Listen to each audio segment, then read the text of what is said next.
Hi all, welcome back to the channel. I'm here today with JD Bauman, who leads an organization called Effective Altruism for Christians.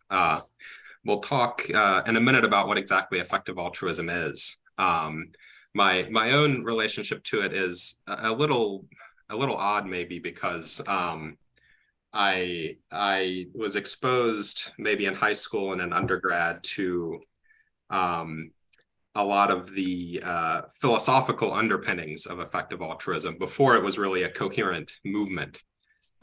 So for a long time, I've written about things that are relevant to it, and sometimes have even written directly about it as a philosopher, but I have been just sort of a sympathetic fellow traveler. But more recently, I've gotten involved in the actual community, partly because of JD inviting me to do some things with his organization, and partly because of a new job that I have that I'll be talking about at some point in the future. But it's been an interesting time to get involved in the community.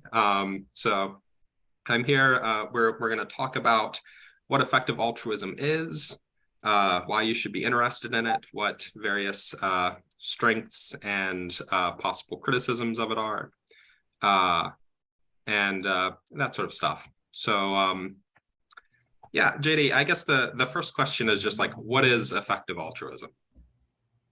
Cool. Yeah, it's so good to be here, Dustin. Thanks so much for having me on. Yeah, so EA is two things really. It's an idea and it's a community, starting with the first. It's this idea or philosophy, whatever you want to call it, of using reason and evidence to find the very best ways to do good in the world, and then to take action on that basis. So very simple at its core, that's the essence of EA. Uh, Most effective altruists or people who are involved in EA have a few additional beliefs. So I'm just going to rattle off some views. And again, not every single person in EA agrees with each of these focuses, but I would say most agree with each of these. So the first is, I guess, pretty trivial. We should be altruistic, and altruism is doing good things, benefiting other people, or whoever we call a person. Maybe that might not be a human, but also animals as well. Second, consequentialism. So here we have a form of ethics that we say that the morality of an action should be judged by its consequences. Presumably, good actions are those with good consequences, and bad actions are those with bad. And you can have something more complicated, but essentially, most effective altruists are consequentialists. Third, welfarism. So this is the view that the consequences that matter most are those that pertain to welfare of individuals. This is opposed to maybe looking at the welfare of a group. I mean, welfare of groups, that's quite important as well, but that's only important insofar as that group is made up of individuals. And so measuring welfare or well-being, that's another key focus of most EAs. Also impartiality. So this is the idea that individuals don't count more or less just merely because of what gender they are, or where they're located geographically, or what time they were born, or what species they are, etc. So people discuss exactly what are these things we should be impartial to, and maybe you say, oh, we should be impartial with regard to sex, but maybe not about geography, or maybe have a caveat there. But generally, EAs push for being more impartial rather than less. And then finally, there's this big emphasis of truth-seeking in EA. People have different words for this. Some focus on rationality. Others just say we should be really systematic about forming beliefs that track well with reality, and being very careful and diligent about that, starting from priors and working up from there. A lot of people's views seem to presuppose a certain conclusion and then try to work backwards. Instead, effective altruism, or a lot of effective altruists, focus on starting from priors and what we know about the world, and then working up from first principles. A lot of this also emphasizes empirical evidence and science and Bayesian thinking, just updating what we think is true based off of new evidence, but then also questioning the biases we have. So whether that's, and there's so many biases we can get into, but I'd rather not right now. So that's sort of the idea and philosophy of EA. And then the second part of what EA is, And this is pretty important because a lot of people, they confuse the two. The second part of EA is really just a community. It's a movement of a lot of people around the world who care a lot about this idea and who want to put it into practice. So there's lots of individuals who more or less agree with EA, who will call themselves effective altruists. There are organizations that were founded on EA principles. There are community groups that organize locally or in cities or in different countries. So a lot of different aspects of this community. And yeah, a lot of the times people talk about EA being really powerful, but what they really mean is like the EA organization that they're part of is like really influenced them in a positive way. And vice versa. Sometimes people say like, oh, EA is like bad. But what they really mean is like, there's something about the underlying philosophy of consequentialism that many EAs have that is bad, but they don't mean a particular organization or community. So I hope that's helpful. Right. Hopefully not a bit too pedantic, but yeah. Yeah. So it's both like an ideology and a community that is attempting to follow this ideology. The core idea behind the ideology is you want to try to like do the most good you can in the world. And so, for instance, you know, if you're deciding between donating to your university or donating to a global health and development charity where the money might save someone's life, the AA will tend to say, donate to the global health and development charity rather than donating to the university. You might have some connection to your university. Maybe it makes you feel good to support it, but it's not going to do nearly as much good. And if, you know, if what we really care about is doing good, then you should do the thing that does the most good. And then you listed some other things that EAs tend to think are important. Many are consequential. It's, well, maybe the thing to say is these are all common beliefs among EAs, but for the most part, they're not things you have to sign on to in order to be an EA. So for instance, many EAs are consequentialists, but people who hold any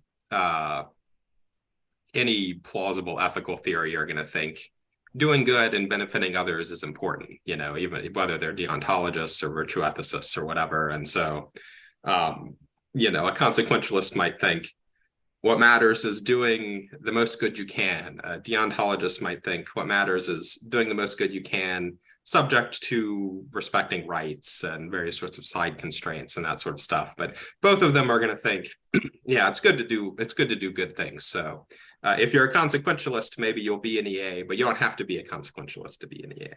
And similarly, you know, you might be a welfarist who thinks that really what matters ethically is the well-being of people and animals and so forth. But you don't have to be a welfarist. Every plausible view says that matters, even if they think natural beauty matters in its own for its own sake, or, you know, even if they hold other values besides just welfarist values, they're still going to largely agree. So people should be able, at least on the philosophical level, I think, to sign on to a lot of the ideas, even if they don't hold the more controversial, strong versions of the ideas. I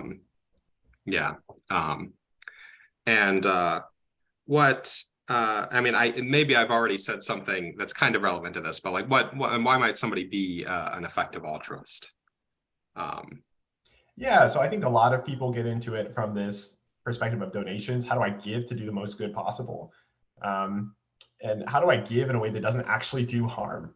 So there's this one popular book in Christian circles called When Helping Hurts by an economist named Brian Fikkert. And he talks about how when he grew up, he did missions in second, third world countries and was trying to be the solution, trying to be a light to people, trying to heal their bodies, heal their souls, and so forth. But the way in which he was doing it was upsetting incentives and systems and institutions in a way that just wasn't actually helpful. It was actively harming, he said. And I think this intuition is something that a lot of people have, that if we just drop a ton of shoes in Haiti, whether that's Tom's or some other org trying to do some sort of development work, but we do it really thoughtlessly, we can actually make things worse than they actually were. So if you want to do less harm or just like actually give in a way that helps, it's important to think about these things. One other salient example is like the play pumps example.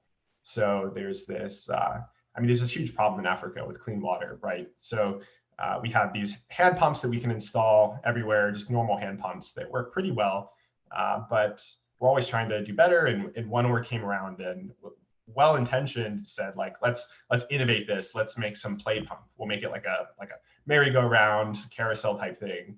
We'll make it colorful and it'll function like a pump. And we'll draw water out of the ground through that. And in fact, it'll be so fun. We'll recruit kids to draw water out of the ground.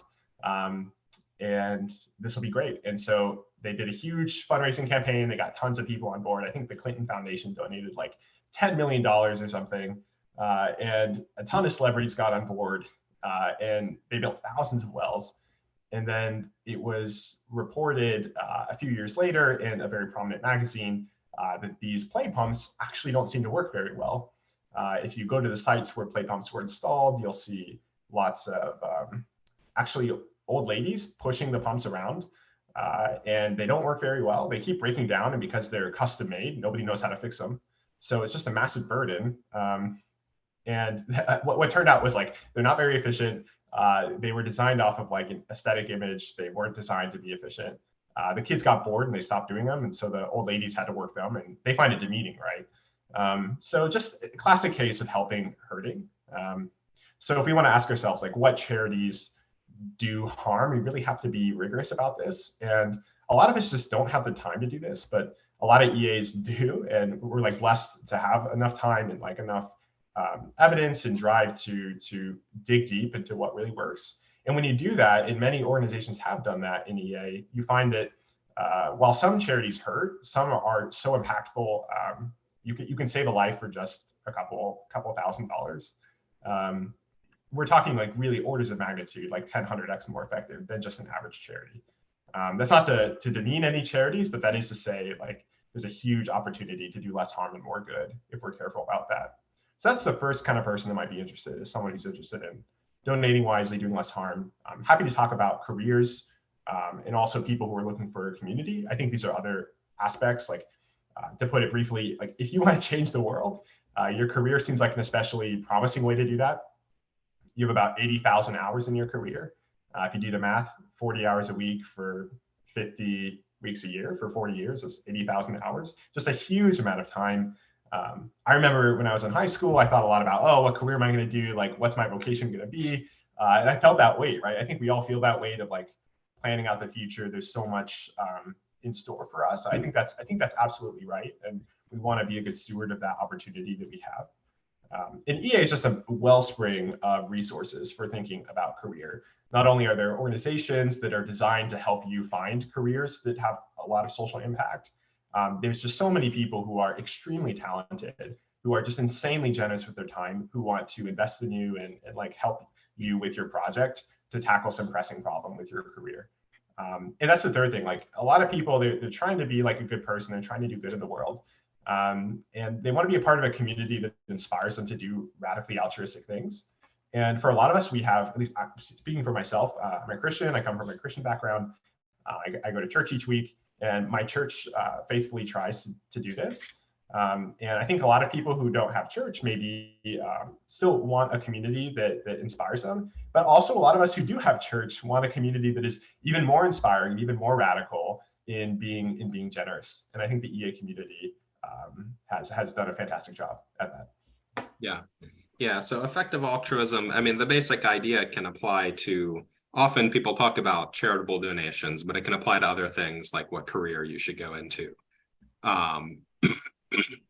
And when you're making these sorts of decisions about how to try to do good things, it's important, if you're really trying to do good things and not just,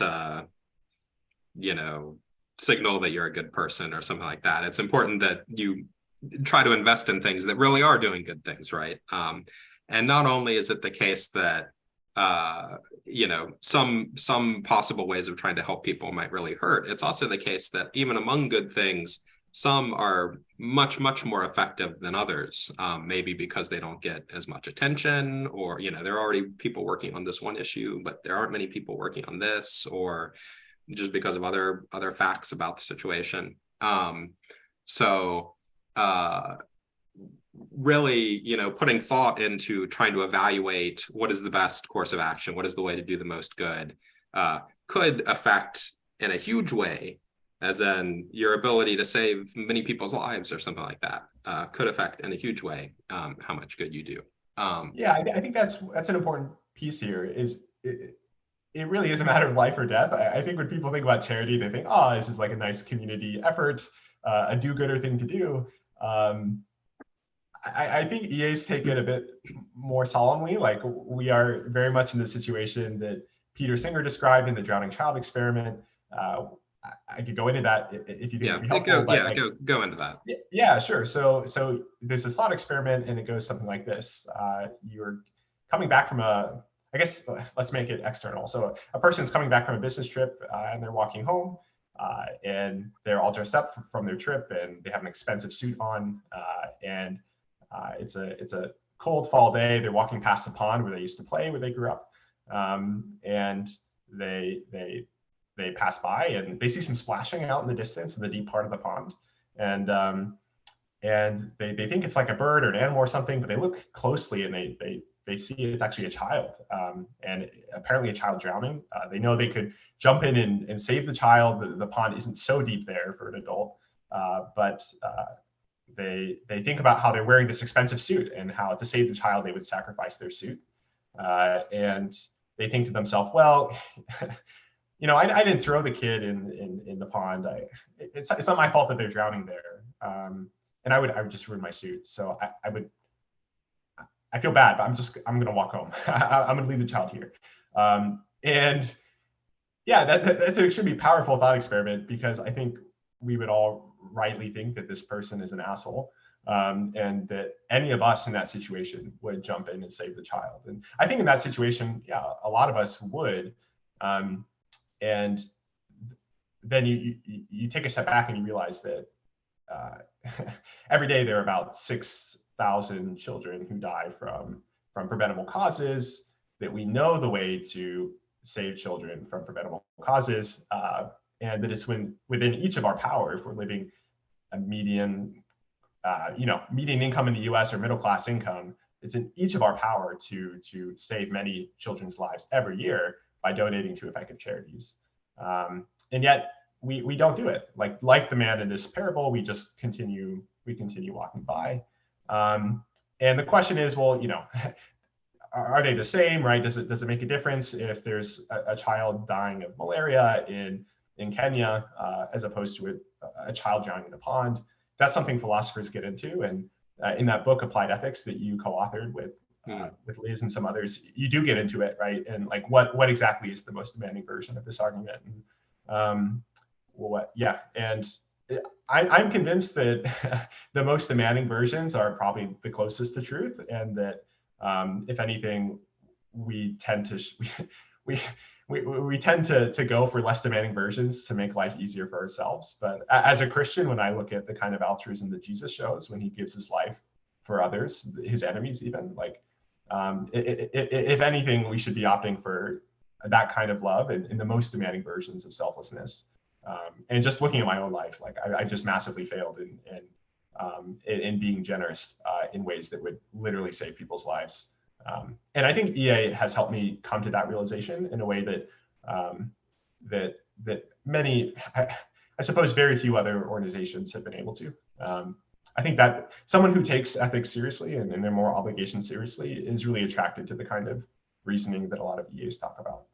Yeah. So Singer asks us to imagine you can save this child, but you're going to ruin your suit, and you refuse to do it as a result. And he says, obviously, that's terrible to not save the child, because you're letting this horrible thing happen when you could stop it by sacrificing something much, much less important. And all of my students nod along and agree. And then he pulls the, right, you are the person in the story, right? Because in the real world, by donating, a few $1,000s to the Against Malaria Foundation, you can in expectation, save the life of a child, as well as preventing hundreds of non-lethal cases of malaria that are harmful in all sorts of other ways.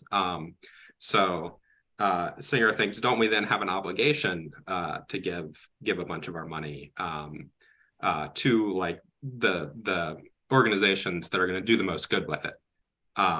And I guess that brings up, there are kind of two ways of interpreting, EA ideas. One is sort of a conditional, like, well, if you're going to try to do good, if you're going to try to, make some sacrifice, whatever, to do good, then, it makes sense to do it in the way that will do the most good, right?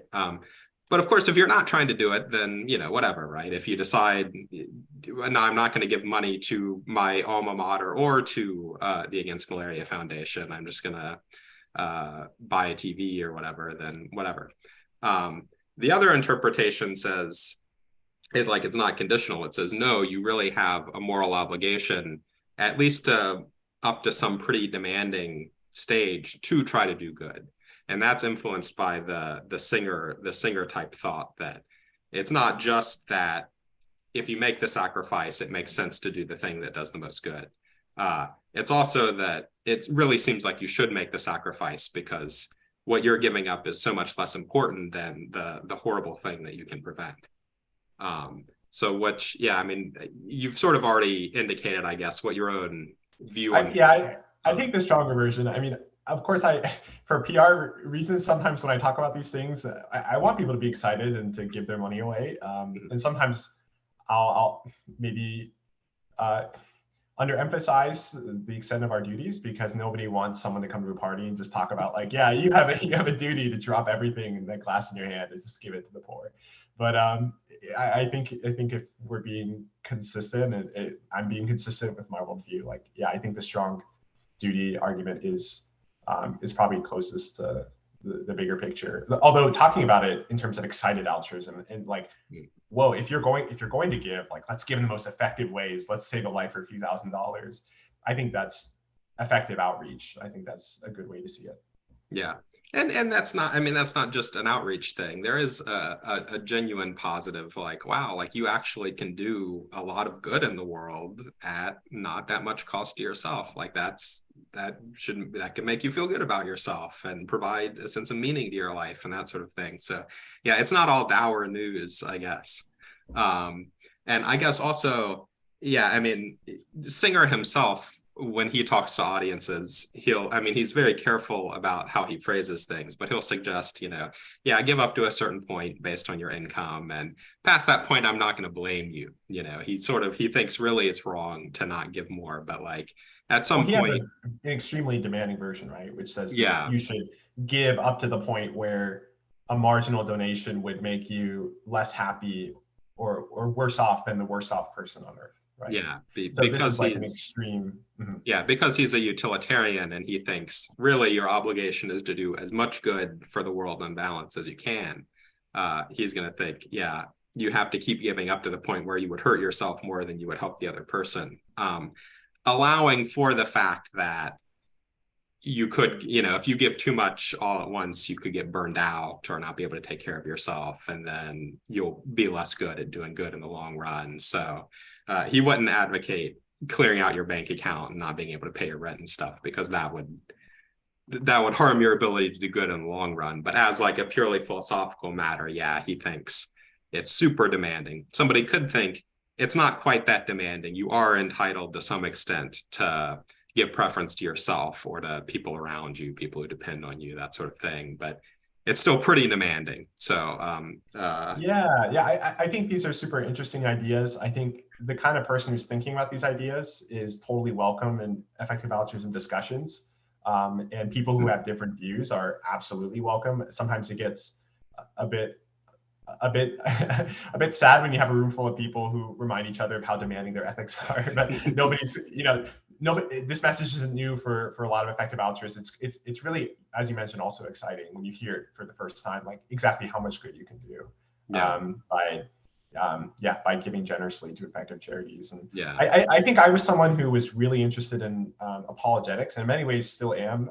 Growing up, I was very interested in philosophy of religion and these questions about the nature of God and about nature of free will and a lot of metaphysical questions.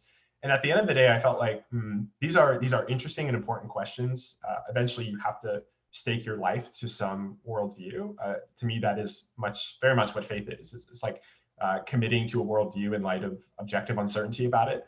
And I thought, okay, well, I am a Christian, and I have these views about God and about following Jesus. What's the next step? What are the ideas that really matter in how I live my life like Jesus? And when I found effective altruism, it made a lot of, it added a lot of depth to how I thought about that. And a lot of, let's say, decision relevant information in ways that I guess if you were to ask something like, what is the nature of free will? In some ways it is decision relevant. Maybe that's a wrong example, but if you're going to ask about like the nature of a lot of philosophical questions, whether they're not numbers exist objectively or are merely, fictions we create, it's not really going to make a big difference. You still need to use the numbers when you're trying to design a bridge and that sort of thing. I hate to pick on my pure math friends because I have many of them, but yeah, I think for me that's it's an easier one to think of as being less, maybe like less decision relevant. Yeah. Tom Crisp, the philosopher, he used to work on quite abstract questions and metaphysics, and now I think has basically shifted to Christian ethics. Partly he has a paper people can find online. I might link it in the description, called Jesus and Affluence, where he basically defends a version of Singer's argument. He comes up with the conclusion that, you're obligated to sacrifice until further sacrifices would mean that you and the people who depend on you would not have enough, where enough really means, enough, but not more. And in a way, it's kind of academic in the derogatory sense, maybe, because almost no one meets either of those, either the really demanding Peter Singer condition or the less demanding Tom Crisp condition. Yeah, I think that's right. I think at the end of the day, sometimes, and we can talk in a bit about some criticisms of effective altruism, but I think a lot of us get caught up on this question of, oh, am I obligated to give to the very last penny in a way that is just, it puts me like on the street, or do I have duties towards my family and my loved ones? Do I have these side constraints? And I think that dilemma is a bit of a red herring, because, like you mentioned, just so many of us are not up to par, or picking up the mantle in either framework. In the most plausible frameworks, whether they're mostly consequentialist or deontological with some consequentialist twinges, we are just much more self-focused. I'm speaking here for myself as well, right? This is something I work on all the time. So so there are people who are in difficult circumstances and really can't do anything, but like most people in our society, are not meeting either of these conditions. And so, it seems like probably on any plausible theory of ethics, most people in our society have to be doing more than they are. And then the question of, well, if I did this one demanding thing that I'm probably not really going to do anyway, but maybe I'll just move closer to it. Like, would I be able to stop there, or would I have to go for, maybe it's not so important. And it is, and this is related to the outrage point, but it is important not to let the perfect be the enemy of the good, right? It's not like if you don't go the whole way, oh, it doesn't count or something. I mean, you still did better. You still really did good. Like, maybe morality is really demanding and none of us live up to it, but it's not like a might as well hang for a penny, hang for a pound situation. Like, it's still better to do better. Yeah, that's right. Yeah. I think this is where having just good mental health habits, and also if you're a person of faith, reminding yourself of grace is really powerful. Reminding yourself that your dignity and your worth is not wrapped up in how much good you happen to accomplish, or even are capable of accomplishing with considerable effort. At the end of the day, you are someone who is holy and who does have worth, regardless of how little you accomplish. So I think for me that's a motivator, even when the demands seem very, very high, even overwhelming. Yeah. So it might be good. We've sort of mentioned, the against malaria. I mean, we've mentioned a couple concrete things you might do. It might be good to talk more specifically about, supposing you grant this ideal, it is important to try to do as much good as you can. What are the actual concrete things that effective altruists might recommend that you do? Yeah, sure. So some concrete things effective altruists often recommend others do would be one, to take a giving pledge. So there's a couple ways of thinking about this. The most common is what's called the giving what we can pledge. This is a 10% pledge to give, or sorry, it's a pledge to give 10% of your money over the course of your lifetime to what you believe are the most effective charities. It started with some effective altruists back, I think, 10, 15 years ago in Oxford or Cambridge. And it's since grown to about 8,000 people who've taken this pledge. And there's a community within effective altruism that focuses, let's say, more on this effective giving part.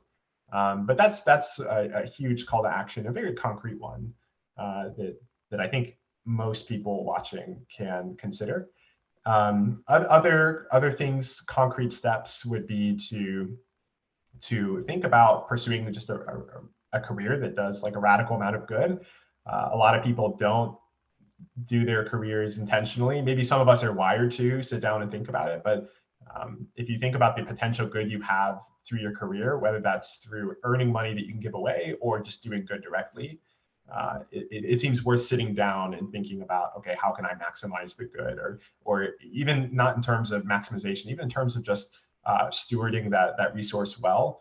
I, I suppose it's a bit vague, but sitting down, taking a few hours to plan out your career steps in the next 5 years, talking to people who have similar values as you, and comparing options of what would plausibly do the most good.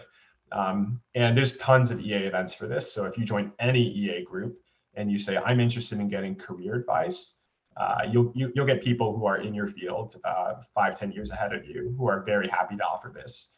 You don't have to look far to get that. So those are some concrete things.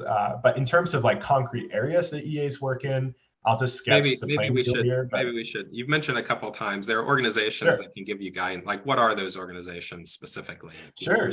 So with regards to career, you mean? Or Well, career or donations. Yeah. yeah, sure. So with donations, there are a couple. So the gold standard of really high high certainty interventions within public health and sorry, not public health, global health and poverty is GiveWell. So GiveWell has a team of like 50 or 100 people, and they've spent thousands and thousands of hours of researching the charities that keep the best records of evidence, that are highly transparent, that can demonstrate room for more funding, and that can, on the margin, do a lot of good with your dollar. And they can give you estimates about what, in expectation, an additional dollar donated brings. So a few of their recommendations are like Against Malaria Foundation. So they recently took off SCI Foundation, but they also have some others, I think, like New Incentives and some others. So malaria net distribution, vaccine drives, also, distributing vitamin A tablets to improve vision. So GiveWell does a lot of recommendation for this, and I absolutely recommend checking them out. Others charities in the space do some evaluation, including Founders Pledge and the Life You Can Save. And I don't think Giving What We Can does recommendations. I think they generally lean on the others in this space, but they can give really helpful charity recommendations. Happy to talk about career organizations as well. Yeah. And there's also, we'll talk about cause areas in a minute. There also are some there's Animal Charity Evaluators, which does recommendations on Yes, of course. charity. Yes, I'm thinking too much just on the global health and poverty. So within other spaces, there's Giving Green, which does good evaluations for climate-based charities. Founders Pledge also does some climate-based charity recommendations. Animal Charity Evaluators is the gold standard right now for animal welfare organizations. I think that's about it. Do any others come to mind? They don't for me. Those are the main ones. Yeah. I find my students, when I present them the Peter Singer argument, they become highly skeptical all of a sudden that like any charity can do any good. They're all scams, aren't they? Like, yeah. So it is important. Organizations like GiveWell, I mean, they are composed of people who are very committed and passionate about trying to and are intelligent and competent, trying to figure out which ones are really doing good. And they're a third-party organization. It's not like they're getting kickbacks or anything, or they have some motivation to sell you on some scam charity or something. So, I try to tell them like, no, I mean that it seems like you really can't probably trust what these evaluator organizations tell you, allowing for the possibility that there's always some uncertainty and whatever. But yeah, and then career organizations, the main one is 80,000 hours, I guess. And then yeah, although I would put an asterisk next to that, because 80,000 hours is very much, I would say, while their resources are beneficial to people in many different spots in life, their direct advising is only offered to particular career paths, especially. I won't get in the weeds, but especially in a few more niche cause areas that wouldn't otherwise get much advising. If you're looking to make an impact in animal welfare or global health, the best way to get career advice is to get involved in a local group or some other chapter, and network your way to individuals who, again, are extremely happy to offer mentorship or help. EA for Christians, where we have a directory with over 200 Christians who are happy to offer this mentorship, and we're doing a more formal mentorship and career advisory service starting early next year. Yeah, no, very good. Yeah, so maybe now we should talk about cause areas, which is kind of a technical term EAs use, I guess, a lot. But just what are like the general areas where EAs are often interested in doing? The list keeps growing, right? Yeah, it's just, yeah. Yes. So traditionally, there are 4 categories, if you will, of cause areas. And the one I've just talked the most about, apologies for those who care especially about the others, I do too. But first, most accessibly is global health and poverty. And just to sketch out the others, there's animal welfare, there's long-term risks or existential risks, and then finally, there's what we call meta, which are community building organizations.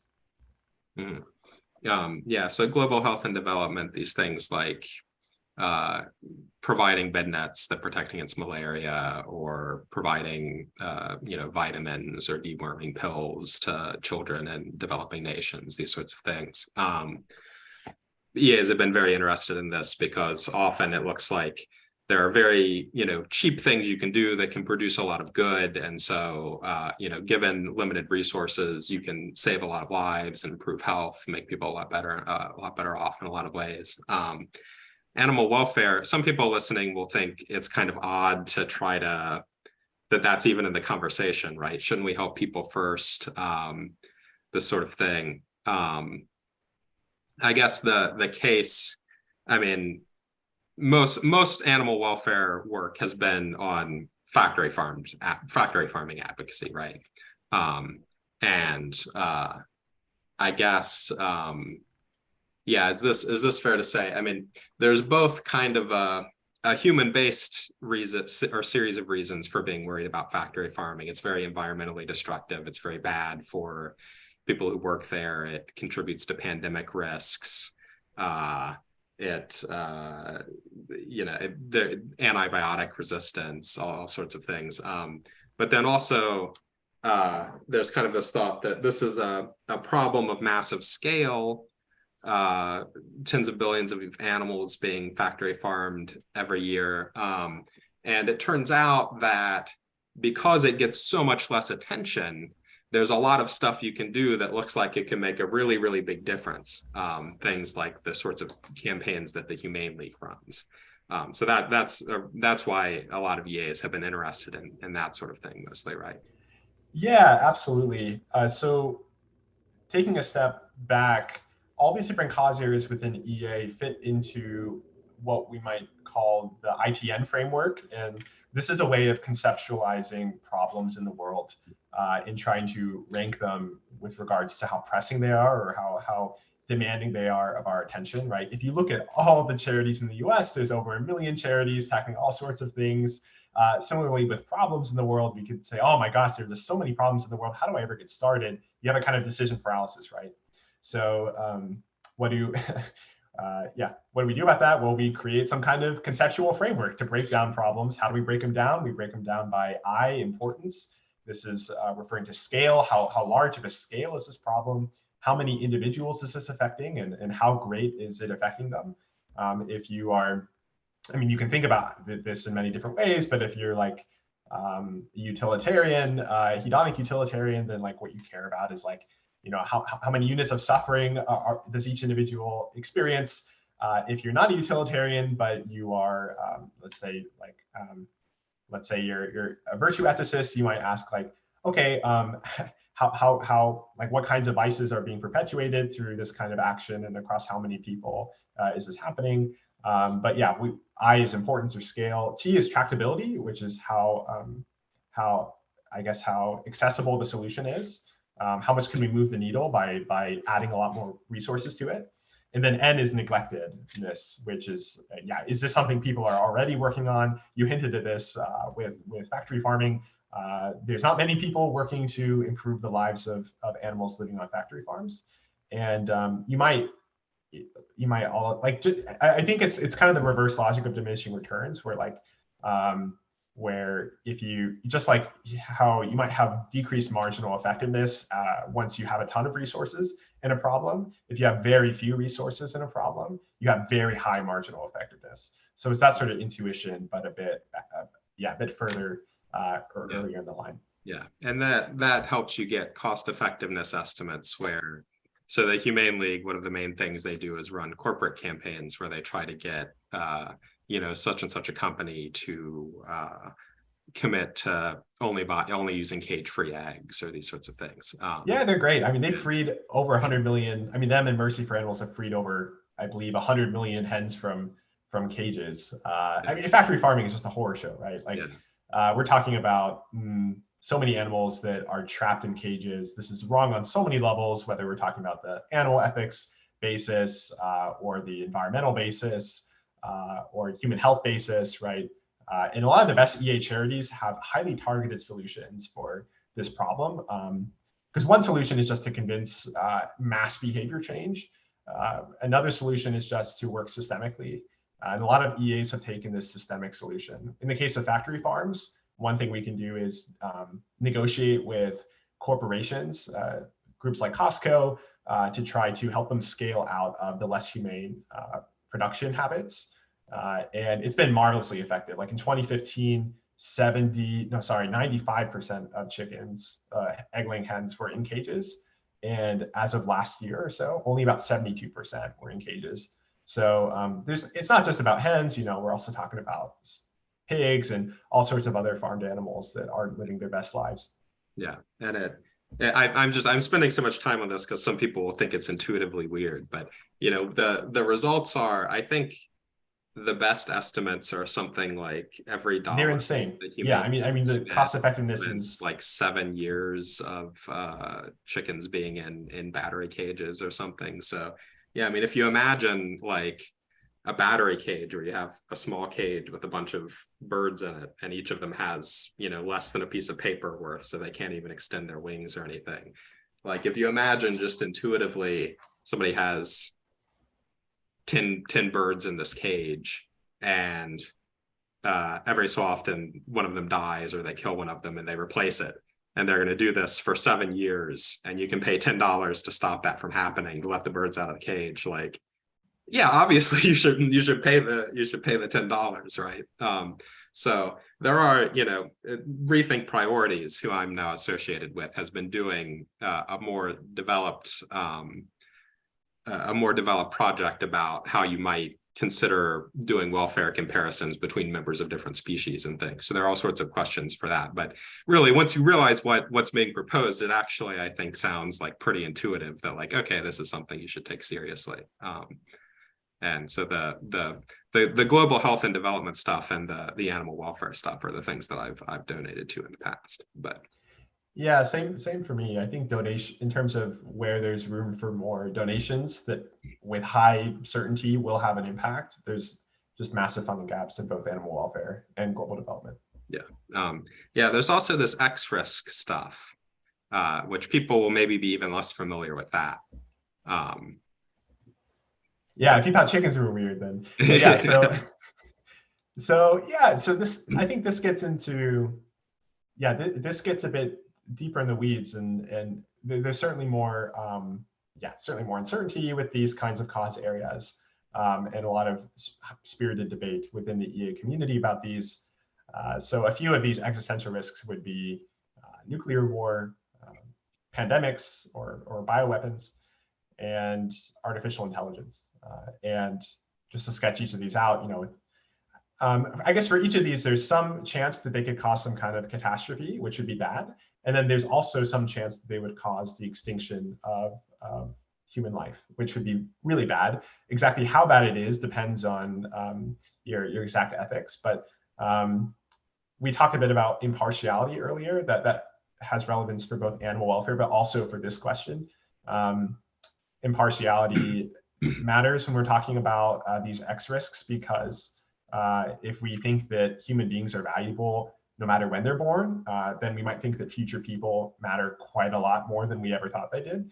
This might sound a bit weird, but if you think about your grandma and you think about or your great grandma or great great grandma, someone you never met, but you might think of fondly, you might ask the question, are they less morally deserving than I am because they lived before me?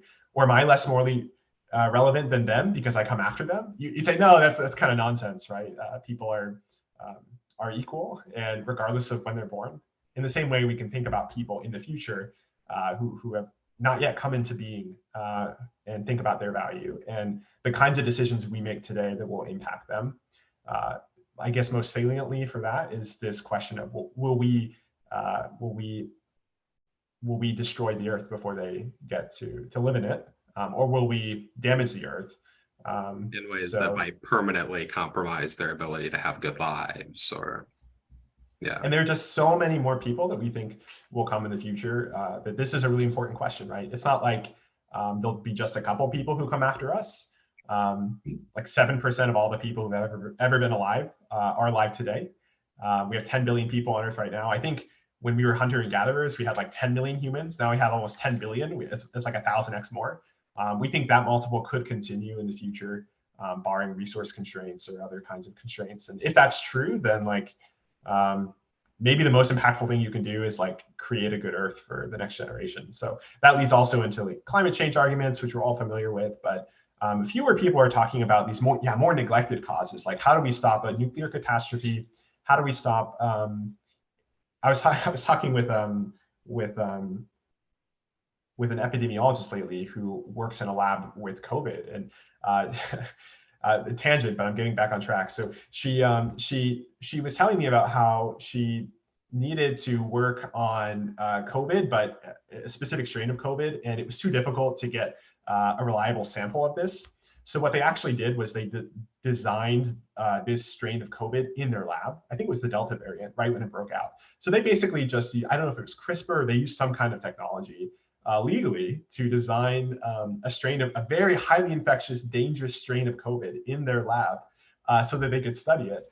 And yeah, the thing is, the technology to do this is getting cheaper and cheaper. And this is just normal. And all the epidemiologists know now that we can do this. And the problem is not that. The problem is that terrorists and other bad actors now know we can do this, and the technology is not so expensive.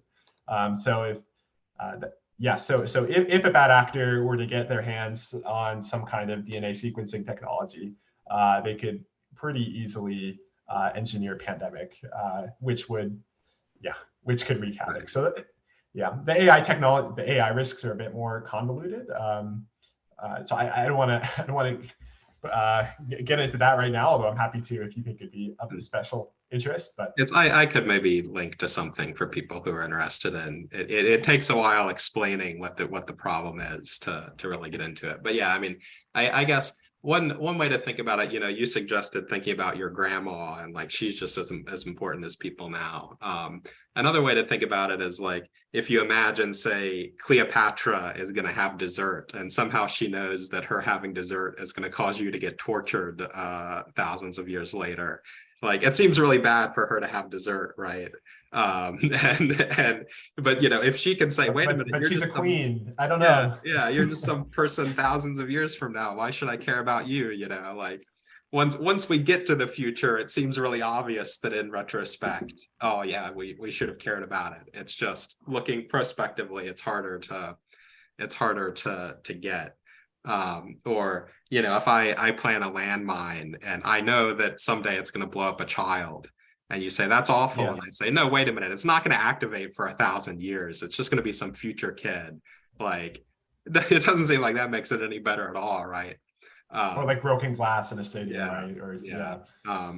yeah. So I do think that there's you know, I think there is a case to think for thinking like one of the main things you can do to make the future better is make the world better now, because that has ongoing good effects. And Yes. that's probably, and you know, our ability to see the future is very limited. And yeah, so I mean, my inclination is to think that's where most of our effort should be going. But it does seem like, yeah, there should be some investment and making sure that somebody in 50 years can't wipe us all out with a virus that's genetically engineered, or that the more directly X-risk focused stuff.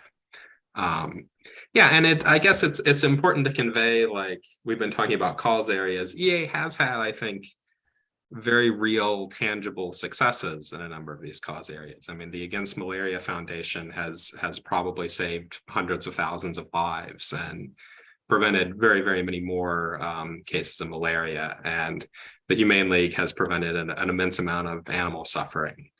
So yeah, there are some things to celebrate. I guess there are also you know, some criticisms of EA, maybe some missteps, that sort of stuff.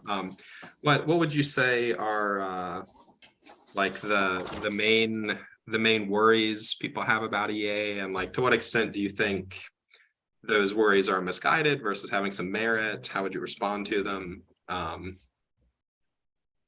I realized just now, I think I had the wrong microphone on, so I'm so Oh, sorry. I had like pretty bad mic quality for the whole time. well, that's one EA misstep. Yes, yeah, not investing enough in AV. Yeah. So one, yeah. So a few other come to mind, right? So there's this issue of band-aid solutions versus systemic change. This is, I'm just, with a lot of EA issues, I think it's helpful to think about development, not because development's the only thing that's important, but I think it's more immediately accessible. And you can analogize to development when you talk about these other cause areas.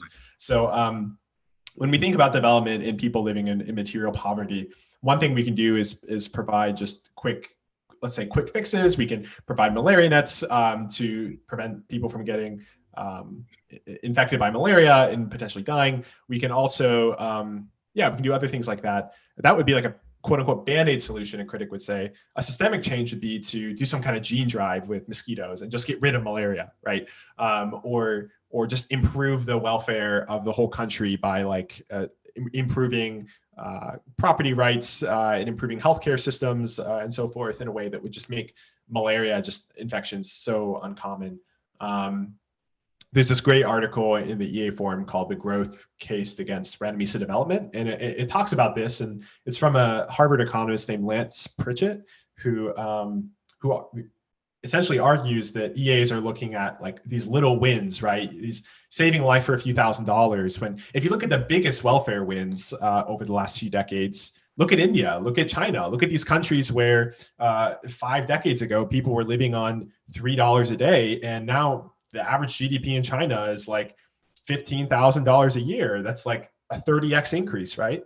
Now that leads to huge wins in welfare. Like these are people who used to be forced to be farmers and who had very short lifespans because of poor healthcare and had very poor education. And now these people are living in, you can talk about the human welfare implications or rights implications of this, right? But they're living in cities and they can afford to take vacations and they get it.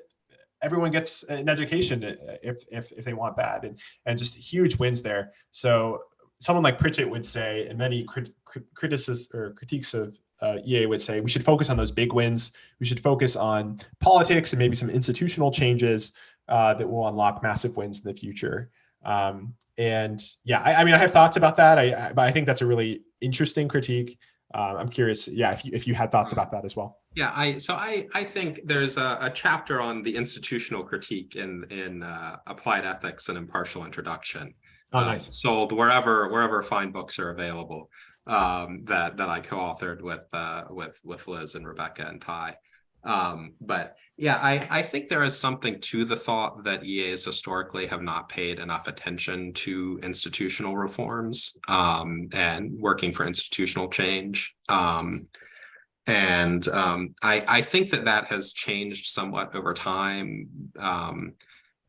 And I also think, I mean, sometimes the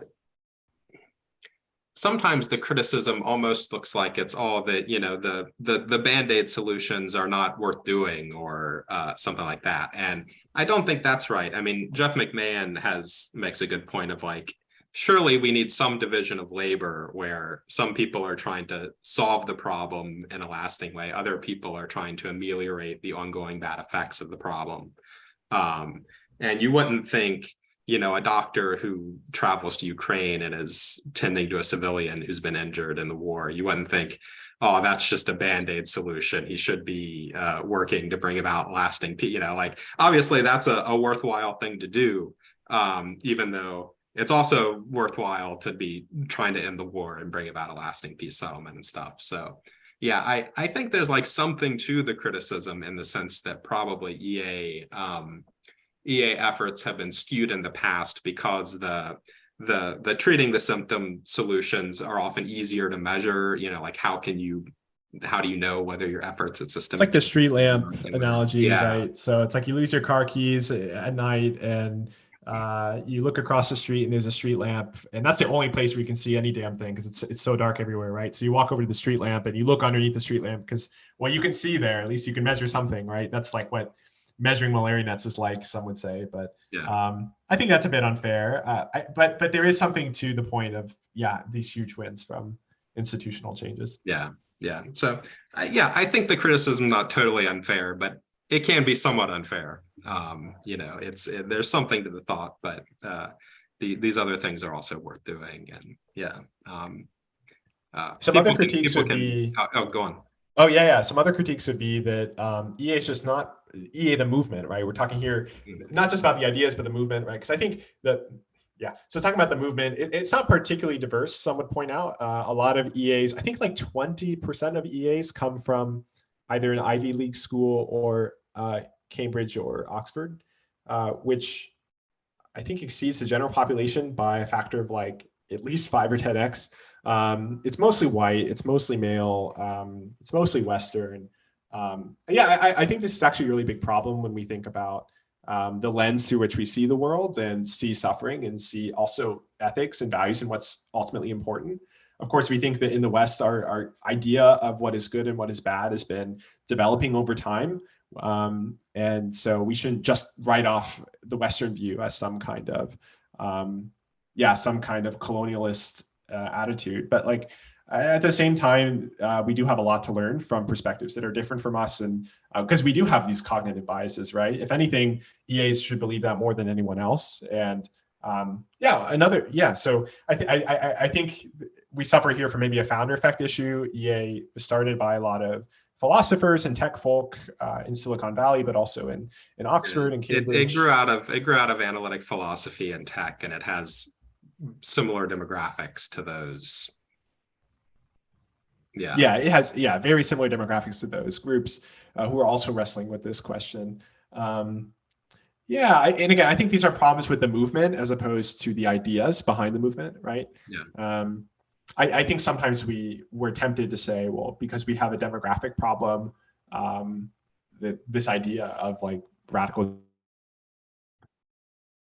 generosity is somehow wrong. And I think that's just another red herring. Well, I think my connection jumped there, but I think it's just a red herring to like dismiss the movement because it's a bunch of white males. It wouldn't show that the fundamental project of trying to do the most good it wouldn't show that there was a problem with that. It would show maybe that there's kind of an immediate problem with the movement if it's not welcoming to people of various demographics and that sort of thing. Kind of a social justice problem there. And also there's kind of a worry about the epistemic effects, or, if you're people from a certain background, trying to help people in some very different context. And, this isn't just a problem with EA, but there are all sorts of international development stories, for instance, about people from the World Bank not understanding why people in a certain society are doing things a certain way and making false assumptions. And yes. Yeah, I mean, to EA's credit, it points this out. In fact, it's one thing EA say is that like a lot of development is just run by people who don't understand the situations on the ground. And that's why we do things like RCTs or just third person analysis to make sure we're really helping the people in ways that are on their own terms helpful. I think also if you look at the people that EA, like you get this issue, this criticism that EA isn't local enough. It doesn't focus on helping your local community. And I mean, if you look at the people EA is helping, it's helping much more than your local community. It's helping people who are in the in the most dire, desperate situations on Earth. Many people living in extreme poverty, under $2 a day. And these are, I mean, it'd be insensitive to say that this is just a good thing because these are diverse areas, right? Like EA, I think sometimes, it doesn't focus on local causes, not because it's trying to be like woke or something, but it's trying to help the people who are most in need, and often those are people whose faces we don't see if we are in the West. But my point there is also just that, like, while in some of its representation, it's not particularly diverse. It is helping people from from so many different countries and backgrounds. It's not just like the beneficiaries are. So there are some. That's another criticism of some of these long-termist causes, that the people who are pushing for AI safety jobs and emphasis, that these are people who stand to benefit from this research, right? And there is some kind of maybe positive feedback loop within the community there. It turns out that I, a computer programmer, am the most important person in the world because I'm the only one who can stop AI. So fund me, right? Yeah, right. Stop the AI apocalypse, right? So I mean, so I think we have to be really serious with ourselves. Like, why are we doing this, right? Like, are we just trying to justify our personal passions or pet projects? And I think EA pretty explicitly a priori rejects that kind of reasoning. So So again, I think there is something to the diversity based criticism, and I have been happy to see more attention paid to that over time. And there are worries. It's also true, a lot of what EAs are trying to do is help people who have been extremely harmed by the way that the international system is set up, by all the structures of privilege in the world, because they, as a result of that, live in destitute areas. And but then there's this final critique, which I think is also really important. It's this idea of EA being too utilitarian, right? There's a priest named Giles Fraser who claimed that the big idea of EA is to encourage a broadly utilitarian or rationalist approach to doing good. And that also is this kind of idea that EA is just utilitarian and in a flat-footed and ineffective way leads people to also think that, like, for instance, the recent scandal with FTX, prominent, I guess, EA-originated organization, that this is somehow intrinsic to what EA is, that this was somehow inevitable. So for those who maybe don't have the context, FTX is started by a guy named Sam Bankman-Fried, who pursued what's called earning to give, which is a path of intentionally trying to earn a lot of money in order to give it away. At least he claimed he wanted to do this, and he allegedly pursued this path.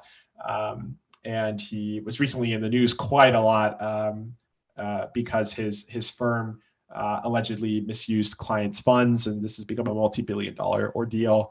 And so critics will say, EA is at its core utilitarian, and this kind of ends-based reasoning motivated someone like Sam Bankman-Fried to misuse deposits in order to give it away. I don't find that compelling. I mean, this is a critique many are making. I mean, if you're going to deliberately lie, I know very few people in general who would say that it's a good idea to deliberately lie in any situation.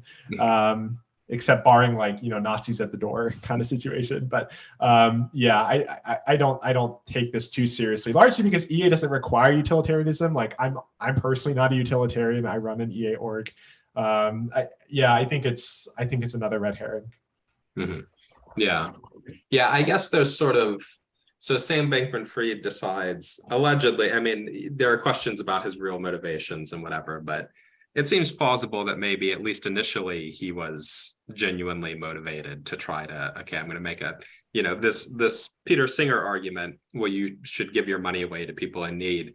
That can lead to the thought, well, the best thing to do is to get as much money as you can, and then you can give it even more away, right? And this is the idea behind earning to give. So it looks like he tried to do that, but then committed a number of different fraudulent acts, maybe, or dishonest acts in the course of doing that. And now it's all come crashing down. I guess there's that, like, on the one hand, it's kind of obvious that it seems obvious that wasn't a good idea, right? That wasn't positive expected value from a utilitarian. Even from a utilitarian framework, right? That was not So at the same time, I guess you can see how maybe somebody with skin in the game might think or convince themselves that this is, well, of course, it's important that I have as much wealth as possible, and that means it's okay for me to do this thing. And so, often utilitarians, in fact, almost all philosophical utilitarians will say, you shouldn't always just be trying to think what is the highest expected utility action, because you're subject to biases and misinformation, and people are not going to trust people who we shouldn't all try to be traders like this. And so traders in both sense of the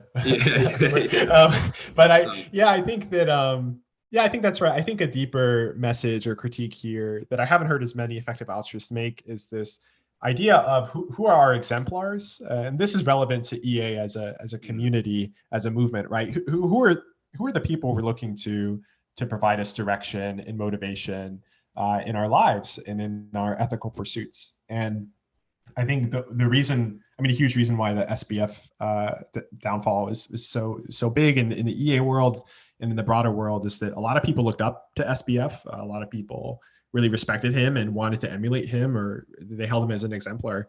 And I think that's a trap we can all fall into when we follow, instead of, speaking here as a Christian again, when we follow just the quote unquote princes of this world, or just leaders that we set for ourselves on a pedestal, who are, as we all are, just broken and sinful in each of our own respective ways. And as a Christian, I'd say, no, the example we're really following is Jesus Christ, and that he's the one person who will never change, never has, never will. And I think people who have that focus within effective altruism, and who really stay true to that, will never have some kind of crisis of meaning inside, even though we were all, I think, surprised and taken aback by what happened with Sam. Yeah, I guess there's kind of a related issue about maybe movement governance or something like that. It seems, people, big investment firms were investing in FTX. It seems very unlikely to me that, prominent EAs knew that he was engaging in fraud if these investment firms and people didn't. But, there is still just a question of, EA has grown a lot and has gotten more resources and more power. Like, a small movement with a lot of people who self-select for being interested in certain values and whatever, like the kind of informal mechanisms you can use to run this small high trust group, maybe aren't necessarily the ones you want for a big movement, where, either because you're getting bigger, you can't, you don't know everybody, first of all, and there's more potential for bad actors to try to, there's money going around, there's power, and there's also more potential for people who start off good, as they get money and power, to get corrupted, right?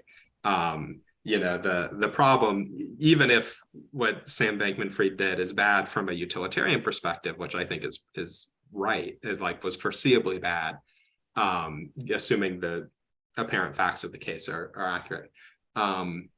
There's the scene in Frog and Toad where he puts the cookies in the box and he's like, they're in the box, we can't eat them, and Toad is like, but we can open the box, and he says, that is true, right? There's always the risk that, as a utilitarian, you think, yeah, of course I should be just mostly following ordinary morality, and I shouldn't be trusting my own judgments too much, but like maybe this time, you always have the ability to open the box, right, and just stop following those. That's maybe one reason why it's important to have like institutional checks to make sure that no one person has too much power, that no one person has too much prestige, is like the face of the movement. And some people made, suggestions for how the movement going forward might try to implement some of that. But yeah, I think it's also interesting just from a Christian perspective how like this is, I guess, so step back, like in my perspective, this is like the first big scandal within EA, right? Like EA as a movement has existed for 10 or 15 years, and it's been remarkably smooth sailing, I have to say. Like it's really, as you mentioned, a high trust movement, largely because people have been really trustworthy, and people's motives have been on the whole in the right place. And I think that's all the more reason why this has been shocking. But this is also extremely normal for movements. If you look in the church, and as much as I love the church has its own problems with scandals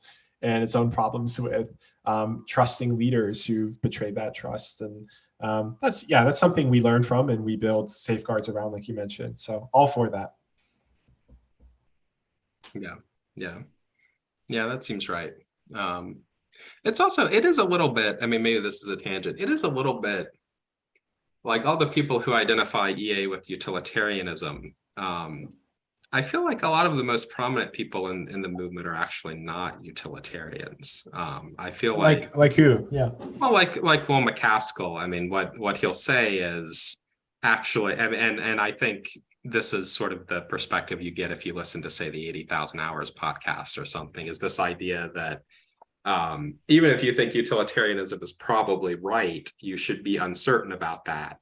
And so you have to kind of hedge your bets between different moral theories. Like, well, there might be side constraints that I don't want to violate and stuff. So I should act, at least to some extent, as if there really are. Because even if there really aren't, it would be bad if I did violate them. And I feel like, if anything, that's probably like the message you get from...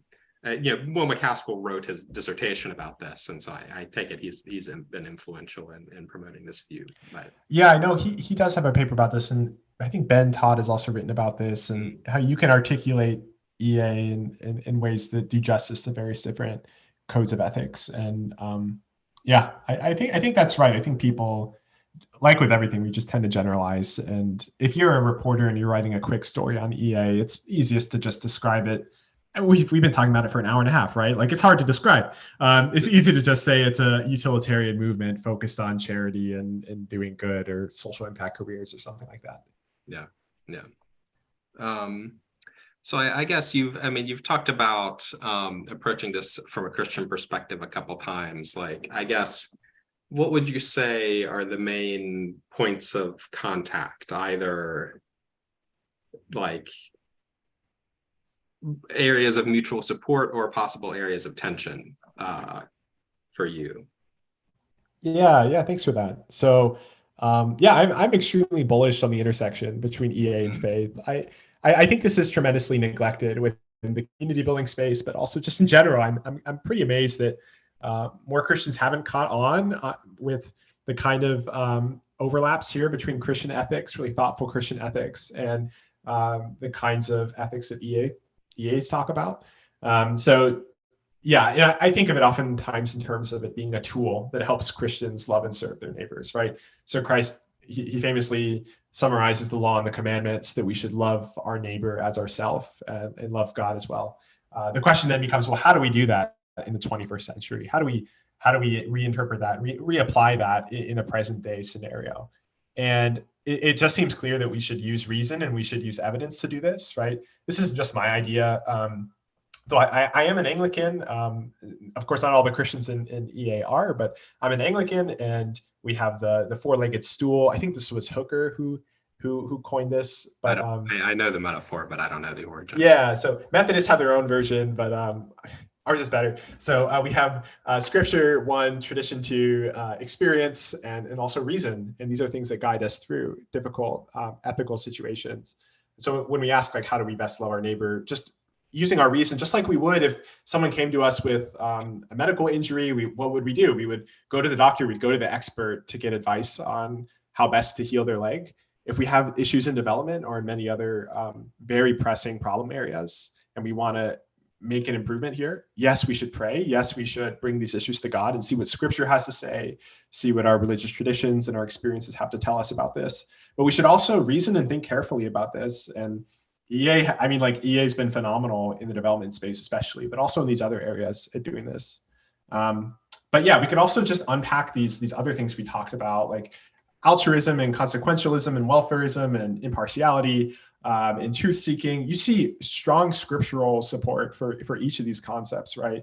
A motivating verse for me is in 1 John 3:15, I think it is, when John writes that, brothers, whoever sees a brother and sister, whoever has material possessions and sees a brother and sister in need and does nothing to help them, how can the love of God be in that person, right? Throughout scripture, it's just seeped with calls to altruism and calls to be Christ-like neighbors to other people. So within Christianity, the altruism part is really taken for granted. Like we know we're supposed to be altruistic. I think EA becomes challenging in this question about effectiveness, right? Like, is this consequentialism, this kind of more utilitarian approach to ethics, really Christian? Again, it doesn't have to be consequentialist, but yeah, I think if we think of it in terms of prudence and being wise with our resources, absolutely, we should think about outcomes. God certainly cares about outcomes. God certainly wants right relationship with us. He wants us to be in good relationship with each other, with ourselves, also with the rest of creation. And yeah, that just is very intuitive to me. And I think any virtue ethicist who values prudence as highly as I do would agree with that.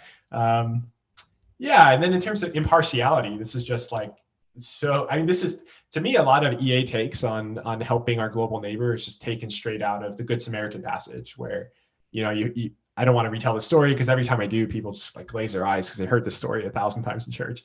But yeah, you have a clear instance of somebody helping a neighbor who is a member of an out group, and you'd be reading the story wrong if from the story you took this message that what we should do is just only help people in the town next over and not the people across the ocean, right? Like that would just be like such a, I'm sorry, that'd be a really dumb interpretation. But I think what a lot of us do is we forget like how many out groups there are and how many other people, and also I would go so far as to say like animals deserve our moral consideration.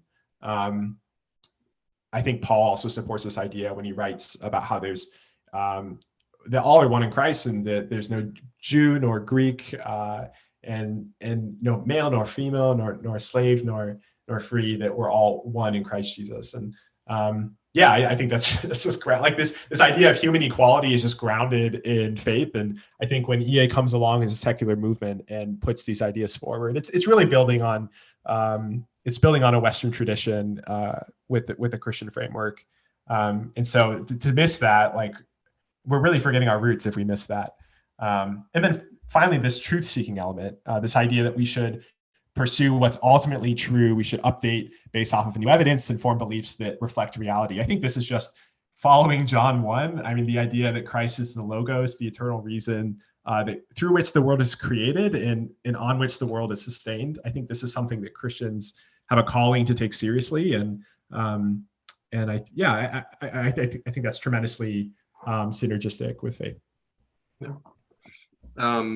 I guess maybe to close, what would you recommend? This has kind of already come out, but if somebody was interested in becoming involved with effective altruism, what would you recommend as like first steps? Yeah, that's great. So I think it depends on your stage in life. If you are in college or early career and you're thinking about career questions in effective altruism, 80,000 hours is still a pretty good place to start with their content. You can also look for a local group. If you Google effective altruism and you go to the main CEA website, you can find a local group. If you're later in life and you're just looking about where should I give, maybe you don't have time, or maybe whatever situation you're in, you don't have time to be a part of the movement or the community, but you still want to give effectively, I highly recommend going to GiveWell's website, and they can guide you to the best charities. If you're a Christian and you're looking to talk with other Christians about these things and many other things, and just be a part of an ecumenical Christian community that pursues radical generosity and socially impactful careers, I'd be very happy to chat with you. And we also have a team of people who can support you and pray with you and just help you get your bearings for what you want to do with your career, or give you thoughts about how to go about giving. Yeah. So we have a website, eaforchristians.org. Like I mentioned, we have a forthcoming career advisory website, so that'll be launched in 2023. But yeah, that it would be great to talk to anyone who's more interested in these ideas. All right. Very good. Well, thanks for joining me today. Yeah, thanks so much for having me on, letting me hop on my soapbox. So Yes.